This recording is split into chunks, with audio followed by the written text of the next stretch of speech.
Hello, welcome to the Marriage Underdogs Radio Show. I'm your host, Chris A. Matthews. And once again, I have three phenomenal guests. And yes, they all are licensed marriage and family therapists. And all of them have also been on the show before. So welcome, guys. Welcome back. Welcome back. I would like to introduce John Baldwin, Saladin Davis, and Leon Matthews. No relation, Leon, but brother in Christ, brother in spirit. Absolutely. So definitely am glad you guys are here. And we're just going to jump right into our topic because you guys are no stranger to the show. And the topic today, bros, the power of friendship. Why men need friends and how those relationships impact our mental and marital health, right? So, how do men come together as friends? And what does that look like to impact mental and relationship health? So, I'm going to go ahead and start. We're going to do a round robin. I'm going to be the moderator today, obviously, right, as the host. And I want to start this question off with John, and then we'll have others segue in. So, a lot of the research has told us, John, that prioritizing friendships helps with not just the independent relationship you have with that person, but other relationships as well. And also inter and intrapersonal relationships. So, talk about what you believe or feel that may prevent guys from developing those friendships with other guys. But when it comes to what gets in the way, a lot of times people have their own lives, they have their own things that they're focused on, go to work, go home, I'm going to handle my business. I know you're handling your business. So it can seem tedious or like another thing to do to try to get together, and we have to figure out, make sure our schedules match. And does it make more sense for you to be spending time with your friend when you've got kids, you got your lady who might make it a problem? So it's like you're not gonna go out of your way to try to create more trouble for yourself, essentially, can be the feeling. And John, you onto something. It's not as easy as it used to be. I always tell folks, if you didn't join a fraternity or have like a golf group or church members that you continuously, routinely hang out with, or maybe a good neighbor, it's kind of hard for guys to just create new organic relationships. Want to chime in. I want to bring Sal into this, and then Leon. Sal, what's your take on what you believe may get in the way of guys establishing these relationships with each other? That you the explanation that you just gave, because I'm very much so in the middle of that, being from Jersey, going to school in New York. Most of my friend group, I moved to Charlotte when I was 26 years old, right? And Chris, you came through to my 40th birthday party, and you saw that a lot of my friends are from childhood. So it's been tough in Charlotte to be able to open myself up to new relationships when there's a certain standard that I already have for being my friend, right?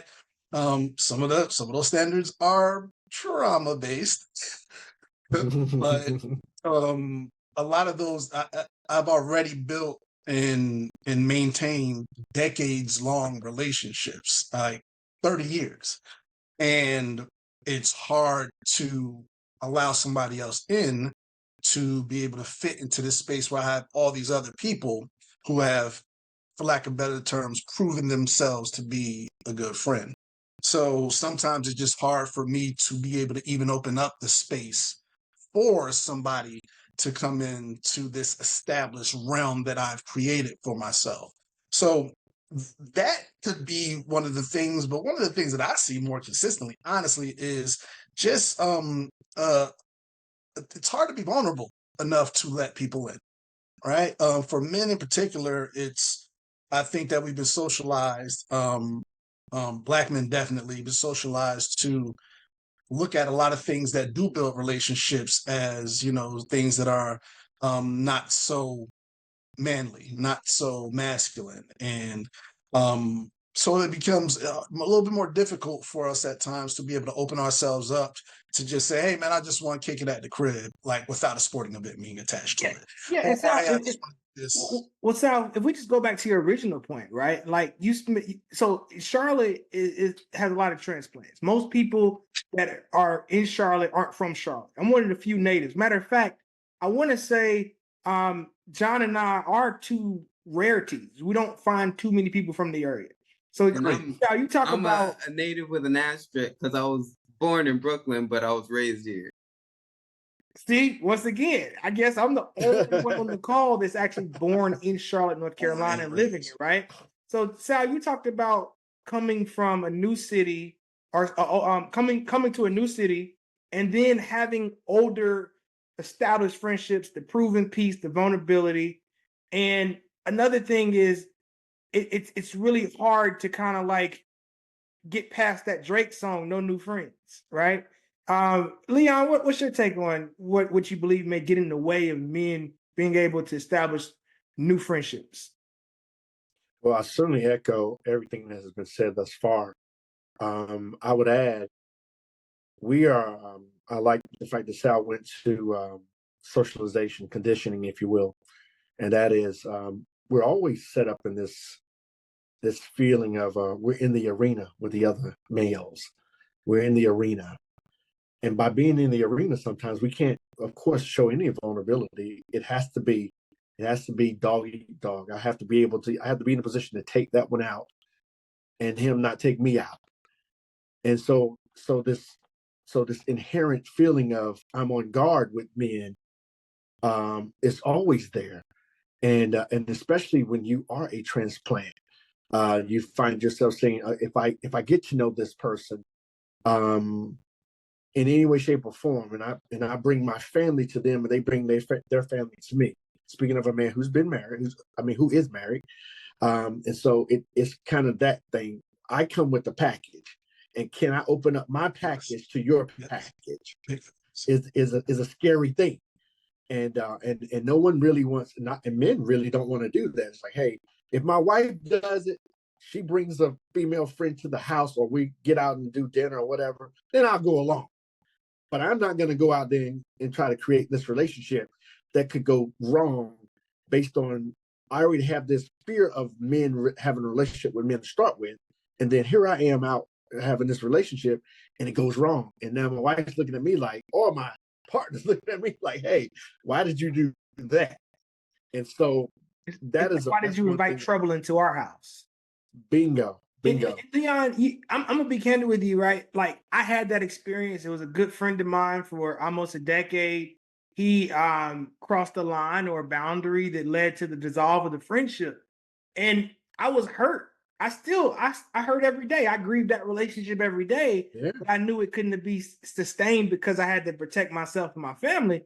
But even with that being said, I'm gonna stay with you, Leon. Talk about why men need to still be intentional about jumping over those hurdles or getting past those blockages, because there's so many benefits that come with us establishing those relationships. So talk about why we need to be intentional and what those benefits are when we do develop those relationships with other men. That's very good. I think one of the greatest things around that is that you have to recognize that you do need these relationships.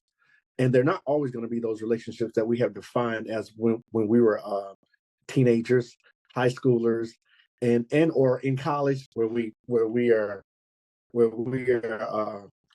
chose to be in some fraternity, and so now what we have to do is we have to take these newfound, if you will, relationships and figure out how they work in our current lives if you're able to do so. One of the things that I find pretty interesting is I'm a car guy. I love classic cars. And so one of my neighbors has a 70 or 71 Chevelle SS. When the hood pops up, all the men in the neighborhood, we hear it outside. He's running this thing up and down the street. Oh man, we're like magnets, man. We're moth to the flames. I'm trying to tell you. And so you have to find different ways to build relationships now. And this, and again, for us not having this great sense of vulnerability, it's hard to do. And so it's a matter of it has to be done very, very slowly, if you will. Yeah. Yeah, there you go. It has to be done slowly, deliberately, and as you just said, very intentionally.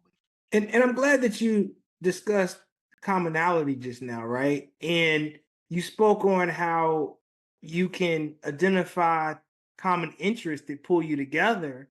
And I want to, pass this to Sal. Sal, talk about the benefits when it comes to what we gain from being intentional. Because if we're on this podcast now and we're telling men, hey, you need to be intentional, we know the risk, but what are some of the rewards that could come with developing those relationships with other men?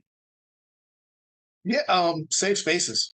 First and foremost, I like you, Chris, is very happy that Leon mentioned that commonality piece, right?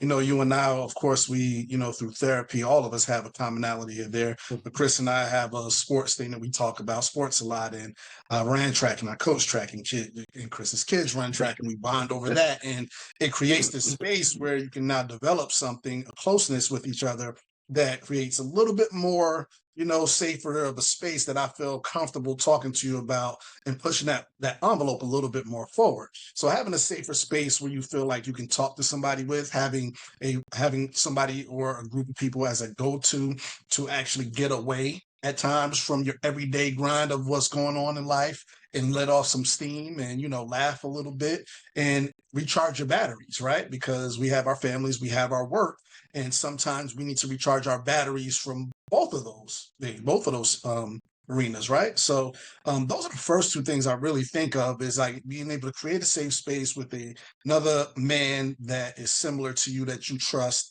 and having a place where you can just kind of blow off steam and just get away for a little bit and hang out. And I think both of those things allow you to present better at home and at work.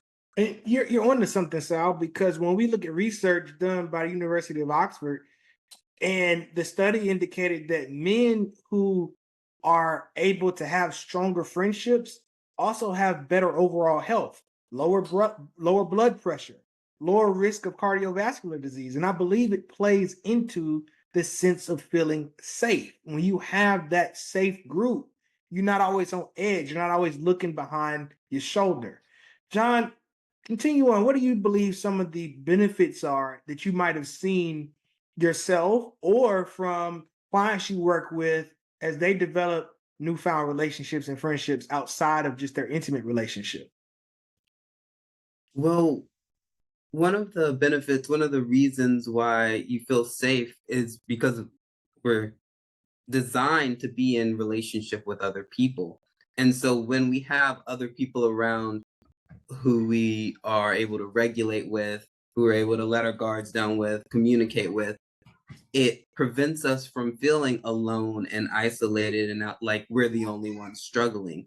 And so it kind of prevents that hopelessness or despair or emptiness that can come from being detached from community, because you can be at home with your family or you can be at work and be surrounded by people, but if you don't feel like you're like seen or heard or that you can be yourself, because you have to play a certain role, I have to show up a certain way for my loved ones, or I have to show up a certain way at my job, to create an environment where they feel safe. And so being able to go and be around other men where I know it's not my responsibility to take care of them in certain ways, it's a different experience. I appreciate that. And John, I'm gonna stay with you on this next question, because you mentioned that when you have those relationships, it makes it a little bit safer to where you don't have to be a performer, essentially, right? You can just let your guard down. And John, I know you are the one on the call who's not currently married. I know you've been previously married, but now you're in a long-term committed relationship. Talk about how you navigate developing friendships while you're in a courtship, because although you don't have children or a legal spouse, you still have a partner, and they have friends, you have friends, you have a little bit more flexibility. So it's not as rigid as I can invite Sal to a track meet. His kids are there, my kids are there. or Leon and I can go to a worship service and it's a family affair and we can camaraderie with you and your spouse. Talk about what that looks like from the dating courtship side of it. I think part of it is when it comes to established friends, those people who I know are going to be part of my life, having those conversations early on, like, hey, this is someone who's important to me, letting, and then part of those people being part of the courtship process, as I'm getting to know my partner, they might have a different perspective. They might see something that I don't see.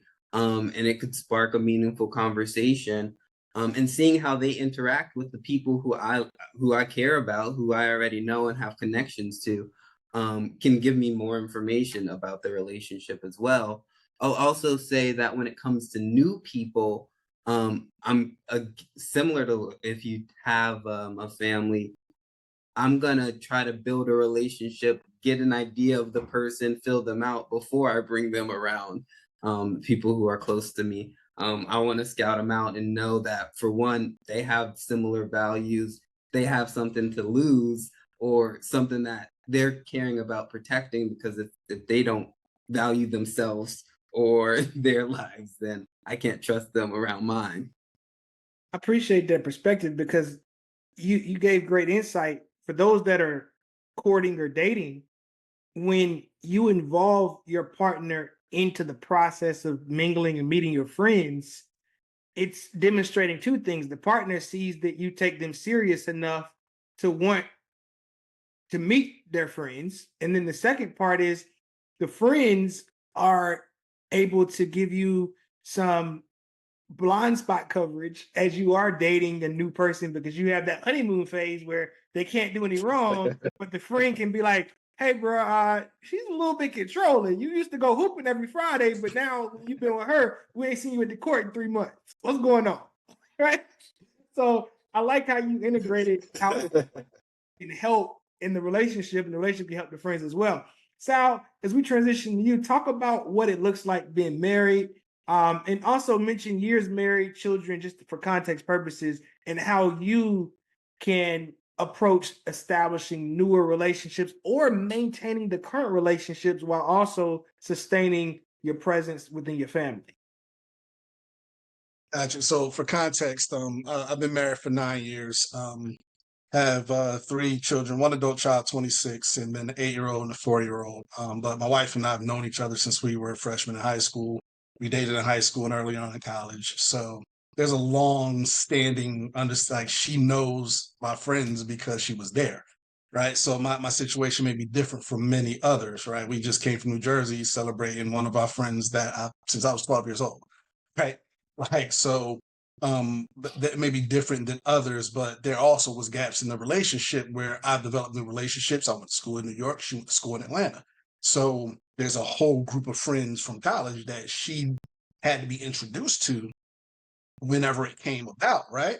And what's important about those situations, especially for myself, I'm not like many men that I know where I have a pretty intimate group of women friends that are like lifelong friends, just like my male friends are, right? And it was important to have all the discussions with my wife beforehand.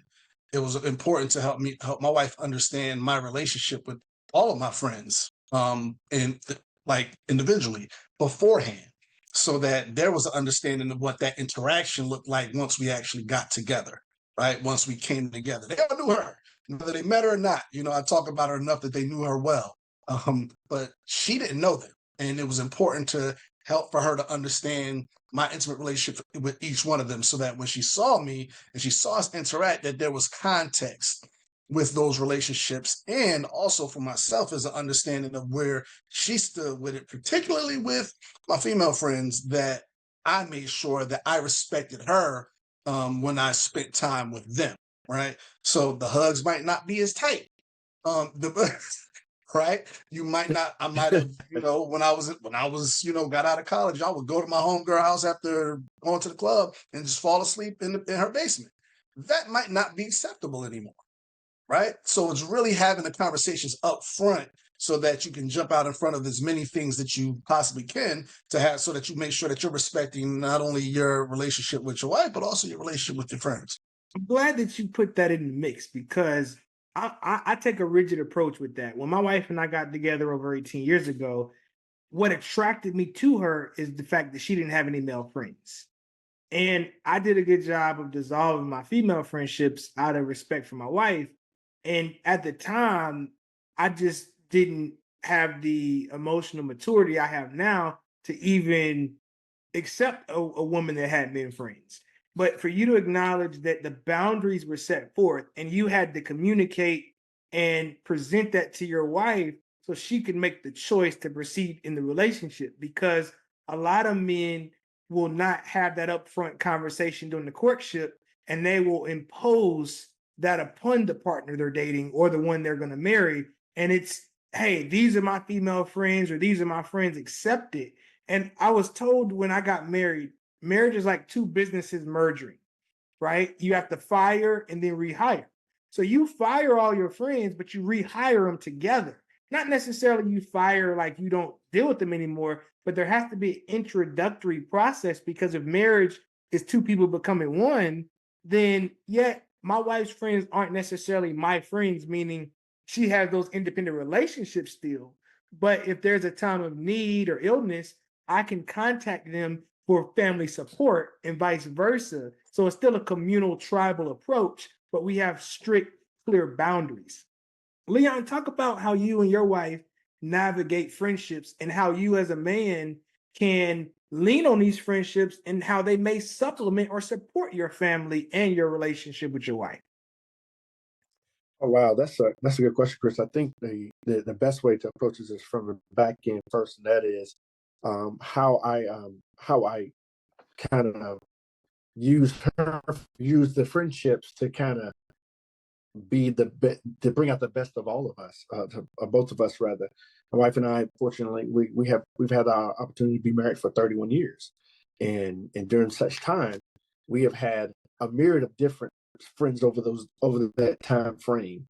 Uh, as you might imagine, when we first got together, we had friends that were college friends, and high school friends, and then along the journey, they dropped off, and we picked up business friends because we started these careers and we started this lifestyle, and then dropped some of those off and began this whole another lifestyle of now we have two young boys, age 11 and age 8, and so now we're in another friend group, if you will, and so but along the ways we have used that friend group to help us as well develop, greater things within ourselves, and certainly greater things in terms of our life. Because, of course, as you mentioned earlier about some of the studies that have shown that why men need friends, also couples need friends that they can rely on, and I think we have fully taken advantage of it. Now, I also see it in ways where whoever mainly develops and cultivates a relationship from whatever, that's the one who's really connected to that person in the friendship. Now, and I give you a great example. Some of my wife's friends, two of them from college, she really only remembers. She only has like two of them from college she knows, and I have one from college. But the two that she has from college, I literally can call them at any point in time, any time of the day, and talk to them for 20, 30 minutes. And because I've known them so much and so long, I knew them before they got married. I knew before they had children. I knew them before a lot of these things happened in their lives. And so it's a matter of my wife's true friends, but we have a friendship that is built upon love, care, and concern, and all those things that friendships are built upon. And so I can fall back to them if there's ever a need for me to want to share something with someone or want to draw from someone. I can do that. And we have had. I don't think we've really had a conversation about it. I like how Sal mentioned about the conversation. I don't think we really had a conversation about it, but I think we've had this kind of movement, if you will. We have moved in the direction of having some of the same friends, and we've moved in that direction over the years. And we've also moved into some friends along the way.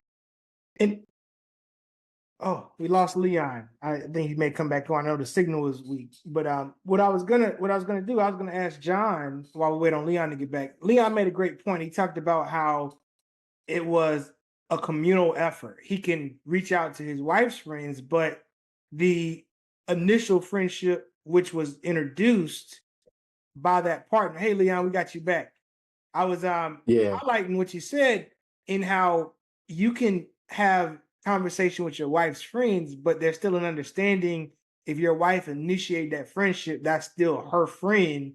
And I think of Yes. it kind of like when therapists bill insurance for couples counseling, the identifiable client is the one that called and scheduled or who's using the insurance. And then when they have a couples session, it's a family member being invited in. But at the end of the day, the alliance initially is with the person who established the relationship. And the same is with the friendship, I'm hearing too.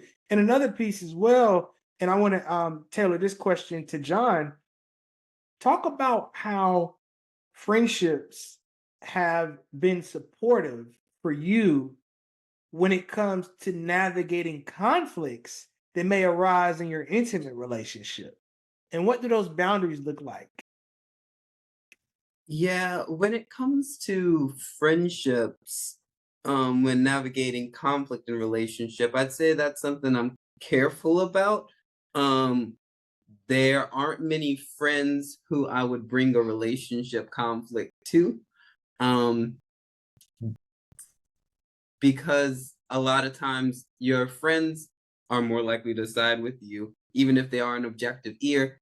You don't necessarily want them to develop a perspective of your partner that is unproductive or that's harmful, and so they're moving different when you come together. So when it comes to people who I would talk about relationship challenges with, throughout different stages, it would probably be other MFTs or people who I know have have a level of expertise in that area so that they can contribute meaningfully. They can identify and recognize that challenges that people face in a relationship aren't necessarily a reflection of like character flaws, and like can see it perspectively from that perspective. But it's helpful to have that viewpoint. For one, sometimes I need to check myself, and there might be questions or things I'm not thinking about that they're more willing to address. Or on the other hand, they can just validate my perspective and say, no, you're not wild and you're not unreasonable. That's not a unrealistic expectation. So they can help with giving some perspective, making you feel more grounded. Because when you're in a couple and it's just you and your partner, then you two can create your own world where things can get warped, things can get normalized, and you're like, I don't know what's normal, I don't know what the standard is, and there isn't really one necessarily. So bringing in a third party who understands relationships, and can give another perspective or to highlight, hey, this is something that needs some more attention, or this is something that needs to be taken seriously, can help with you going back to that conversation that you have with your partner more grounded and with a clear perspective, so you're not bringing something that's not going to be helpful or not well thought out. And John, you hit on it. Establishing that boundary where you're very selective when it comes to who you speak up to about your relationship. And there was some research done, a longitudinal study from the University of Michigan showed that men who maintain friendships are more likely to perceive their romantic relationships as fulfilling and supportive, enhancing their overall well-being. And what comes to mind when I read that was your partner can't be your everything. They shouldn't be your everything. When Leon talked about earlier cars, his wife may or may not be in the cars, but if she's not, then he doesn't have to rely on giving up something he enjoys, or he doesn't have to give up something he enjoys solely because he has to rely only on what his wife and him enjoy together. right? So, I want to pose this question to Sal. Talk about how your friendships and having those relationships with other men, other women, I know you have female friends as well, can help you offset this need that we sometimes develop for our partner to be our everything.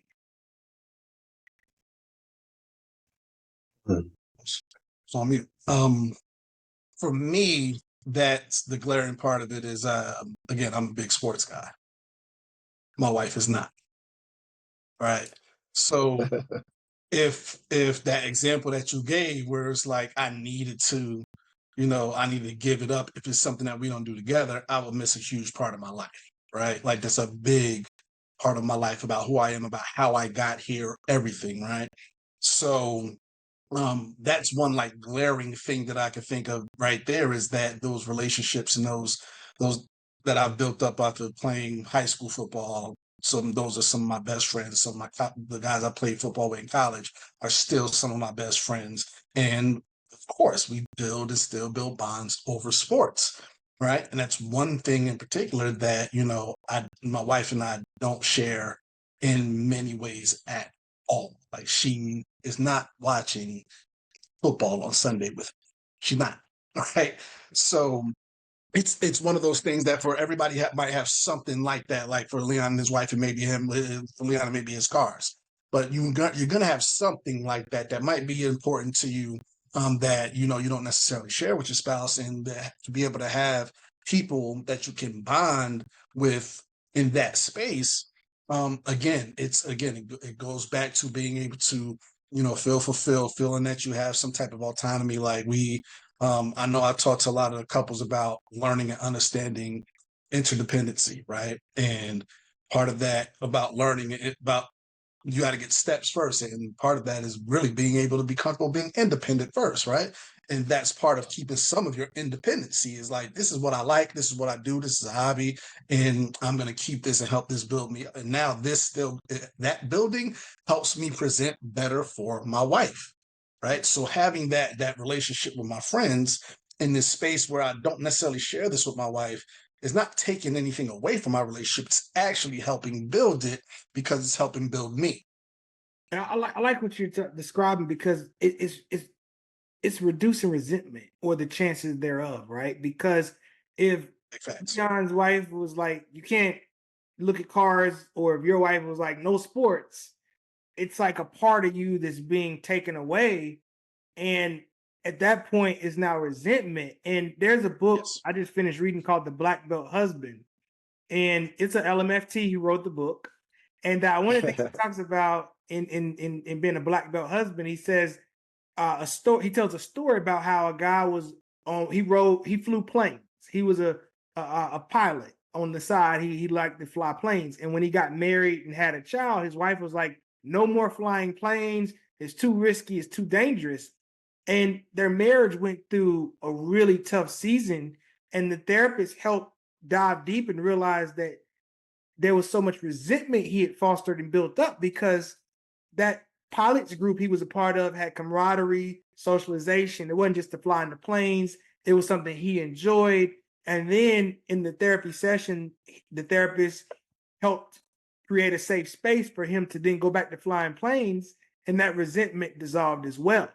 So when I think about what you just said, Sal, it's really important for men to hear, and for women as well. We can't and we shouldn't cut pieces of ourselves off to accommodate our partner if those pieces are going to have something in us die.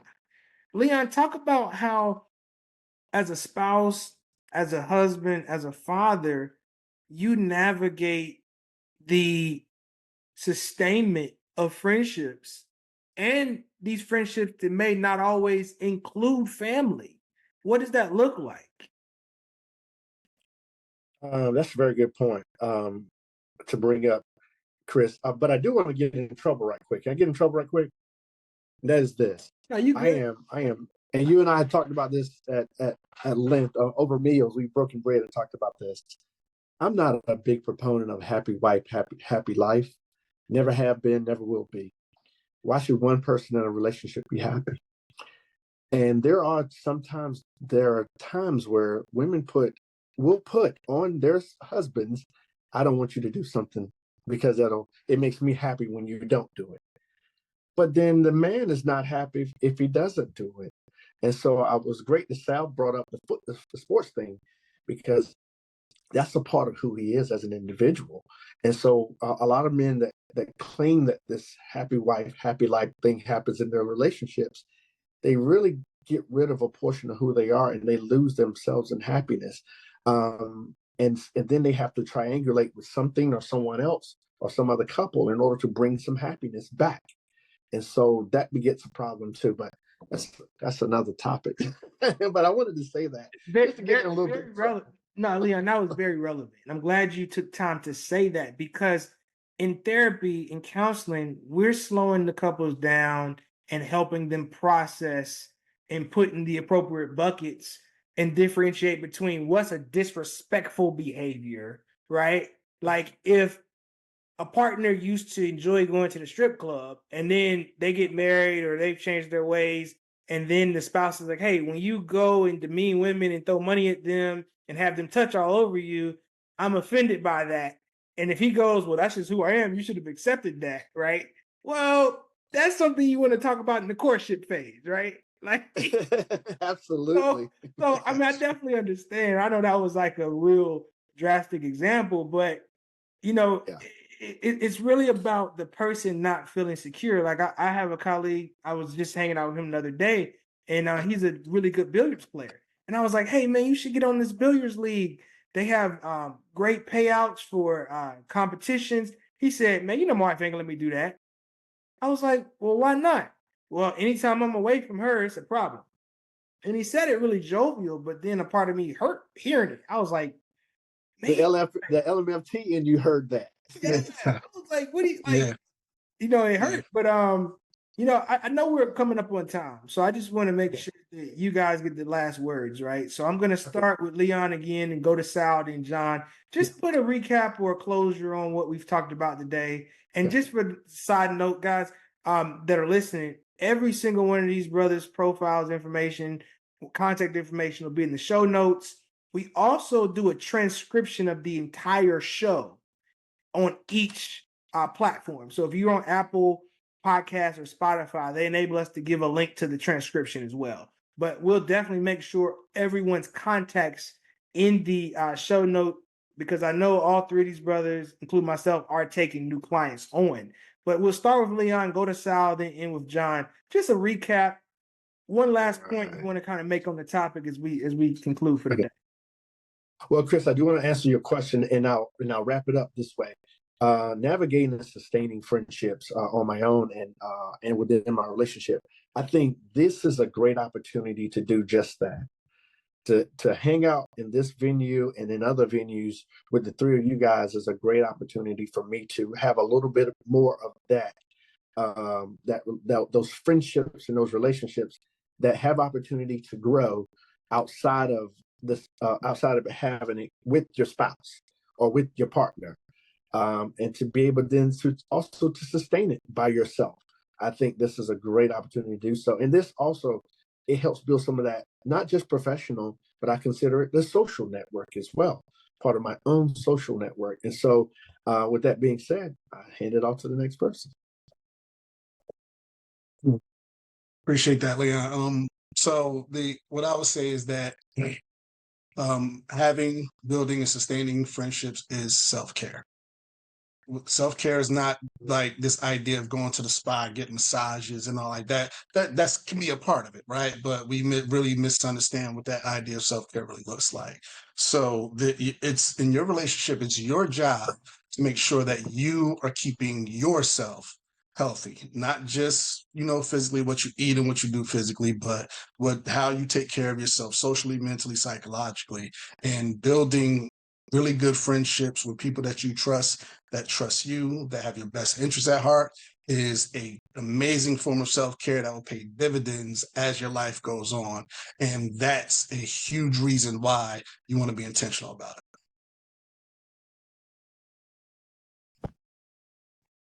And I'll close by saying one of the values that comes from building those relationships is however strong, capable you are individually, however much you can do for your friends, for your families, for your loved ones, um, at the end of the day, you can do so much more when you're part of a community. You have options that you didn't have before.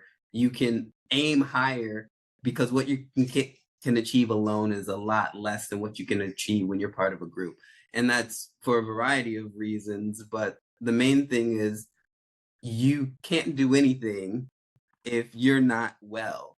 So if you're working and stretching and doing all of these things to make everyone else happy, but you break down, then everything falls apart. So being intentional about getting ahead of and building those supports in place so that you can refuel before you broke down on the side of the road makes a difference between whether or not you live a long life and are healthy and are well versus you're sickly and suffering and resentful. So it's important. It's very important. So take the time, build those relationships. I want to thank Absolutely. each and every one of you guys for taking time out of your busy schedules to be here and just mic drop on everything you guys said. Just amazing. I'm humbled. I'm pleased to be a part of a community of brothers like yourselves. And for those that are listening, once again, please reach out to these individuals if you are seeking any individual or relationship-based counseling. All three are available for services, and we'll be back next week with another episode. My name is Chris A. Matthews. You've tuned into the Marriage Underdogs radio show. We drop new episodes every Tuesday on Apple Podcasts and Spotify. Please comment, like, share this episode, and we hope that today we were able to help you help yourself to be the best relationship partner you can be. Thank you.